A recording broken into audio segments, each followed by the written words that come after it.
vese vatove masindromu vakusoma madrugs kozviti madrugdila vakazopa mhanya yasvika boma mumwe akamuka muchibage kamwe kakarohwa shaya kamuvhesi kachimoko kanofixta bodi kobva kaita kunge kanokunda vj akana hondaka keto kabate kuti ehoi here ndabvisa kapachi pakudonde matare achigwina ndiprese ndabate dzotso anokosa ngoma vana vetata vadyiwe musoro vanotonza tambo vobva vaita chimbero tauchira maoko mururu nemuritso vana tete nevarora pasha yethu sorry I'm allergic to fake friends vana pamnini natetete vaita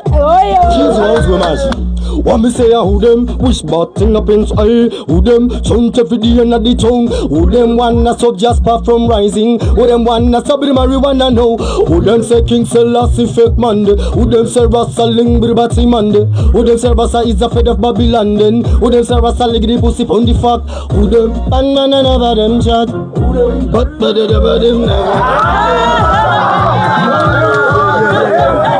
Yeah, hold on, man. Massive. It's all about Road to National Cup Clash, which is happening 21 December, Musit Sports Center.